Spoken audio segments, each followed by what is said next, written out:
Hello again, everyone. We should be starting on time. I just wanted to also flag that we will only have time for one question from each reporter today. If time permits, we may be able to stretch it a little bit, but just wanted to give that information to all of you. Thank you for your patience. Good afternoon, everyone. Thank you all for joining us today. I want to acknowledge that this month marks the 6-month milestone since the release of my administration's Cut the Tape report. After hearing loud and clear from business and development leaders that it was too difficult to do business with the city and to build in Chicago, we introduced this signature initiative to streamline and expedite housing and commercial development. Cut the Tape will help us to secure the affordable housing and neighborhood revitalization that we need to achieve to build a better, stronger, and much safer Chicago. Today I'm proud to say that the City Council passed legislation that upholds our commitment to building faster and, most importantly, building everywhere.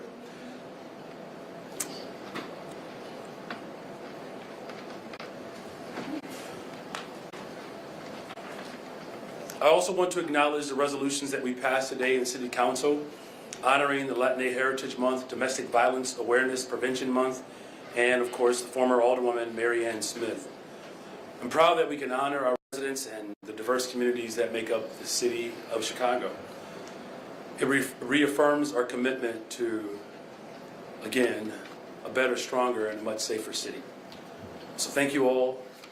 Before I take questions, I would like to bring my corporate counsel, Mary Richardson-Laurie, to offer up explanation around the subpoena powers. Good afternoon or evening. Mary Richardson-Laurie, Corporation Counsel for the City of Chicago. For those of you in attendance or listening, you may have heard that there was some discussion on the floor relative to subpoena rights for CPS. Unfortunately, there was some confusion. There are no subpoena rights by the legislative body of this institution for a different institution, CPS being a different institution. So I thought it would be helpful to clarify that as we begin to have your post-City Council discussion. Thank you. Thank you very much. And with that, we'll start. Nesfa? Yeah. Okay. Mayor, I'm going to ask a question on behalf of my colleague Sarah Schulte, who could not be here, so if you'll indulge me that. Sure, of course. She spoke to Pedro Martinez today, who said back on April 30th, you had a meeting with them, and there was a plan at the time to cover the deficit with $430 million, may not have the number exact right, in TIF funds. That was agreed upon, and then all of a sudden, things changed, and now you want to take out $300 million in loans. Can you explain what happened and why the decision was changed to move forward in a different way? There was no agreement. Not on that. What was the agreement on at the time then? Because Pedro Martinez said there was. We had not made any agreements, not on April 30th. In fact, you know, part of the entire process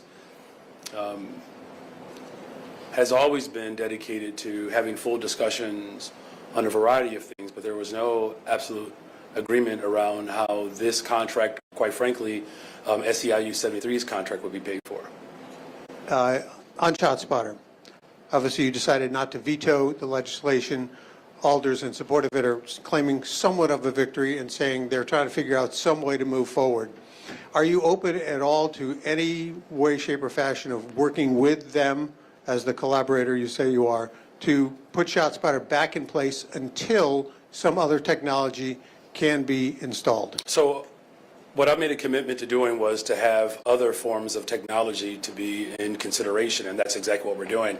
Here's what I've heard repeatedly is that it's not just the technology, it's the full force of government that, you know, people are, you know, very much committed to.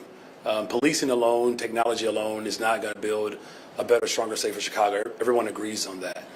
Again, on the specific item on ShotSpotter, look, the state's attorney said that it was ineffective. The OIG, Inspector General, said it was ineffective. Houston, San Antonio, Seattle, New Orleans, cities all over America have called into question the effectiveness of this particular form of technology.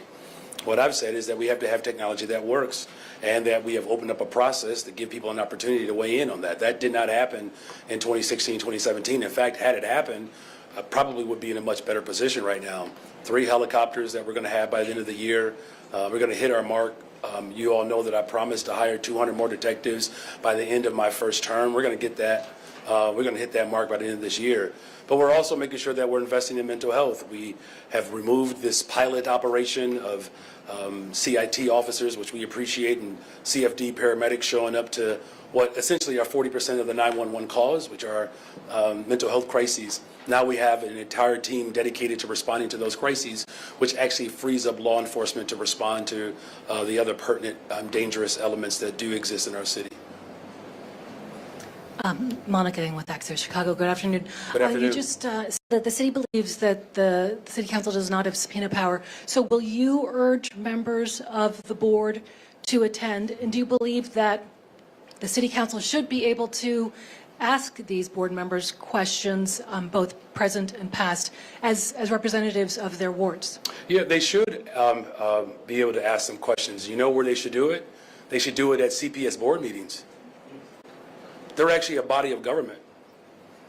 City council members could actually show up to the democratic space of our public school system and ask them questions. They should do that. Respect this particular board or future boards to be able to do that. And will you urge them to attend?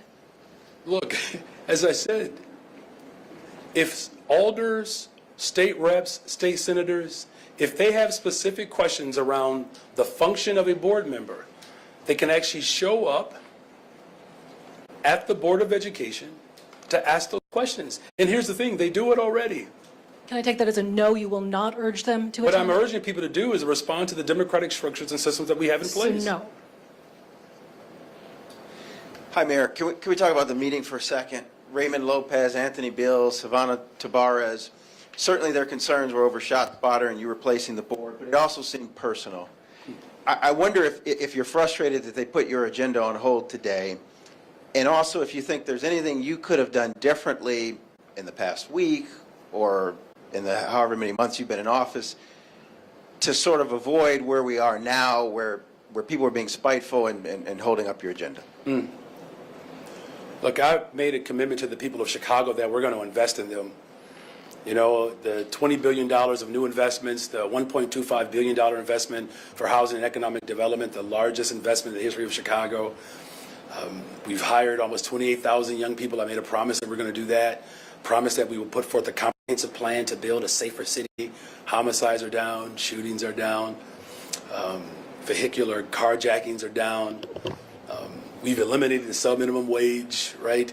That open up opportunities for brown and black women. We have the most substantial paid time off ordinance in the country, where Vice President Kamala Harris has taken some of these initiatives and moving them around the nation, particularly around the sub-minimum wage elimination. You know, if I were to do anything differently, I would not be a man of my word. I made a commitment to the people of Chicago that we're going to invest in them, our young people, workforce development. You all look, community colleges, for instance, I do run those as well, and enrollment is up, particularly at Malcolm X, significantly. The subgroup of black young men are enrolling into to our city colleges. You know, 11 people who are chairs of my committees did not support me for office. I have worked tirelessly to collaborate with people. I'm going to continue to do that. You know, as far as frustration or holding up the agenda of the people of Chicago, I'm going to continue to fight for working people in this city. Black, brown, white, Asian, young, old, the intergenerational movement, the multicultural movement that put someone with no political ties to machine in office.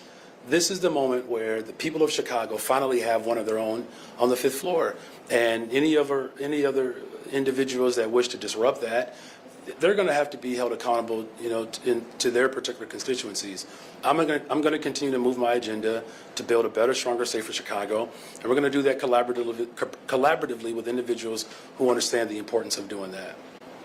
Good afternoon, Mayor. With those items referred to the Rules Committee by Alderman Beal earlier, what steps are you taking with your leadership team to have maybe a Rules Committee meeting or something to get those items back on track? Sure, that's a good question. Look, our IGA team will, you know, work with the respective chairs to make sure that those items, and many of those items, I mean, we're talking about items that, you know, are going to bring more affordable homes to the people of Chicago. addressing the economic depravity that has existed in this city for a very long time. These are the same individuals who did not stand up and fight for the very communities in which I'm investing in. So it's I guess it's par for the course, but it's not going to discourage me from moving my agenda. And then to follow up with the $1.5 billion refinancing plan deferred today, do you have a plan to try to get that through before budget season starts? Yeah, we still do. Our chief financial officer is here. One of the things about our administration, with some of the discourse that's happening, and I know what it looks like to you all, but we don't panic. We don't. There's no need to do that. We have some of the sharpest minds in America who are working on these critical issues, and we have a timeline in which that we're still prepared to reach, and we're going to do what's necessary to ensure that we're going to keep investing in people.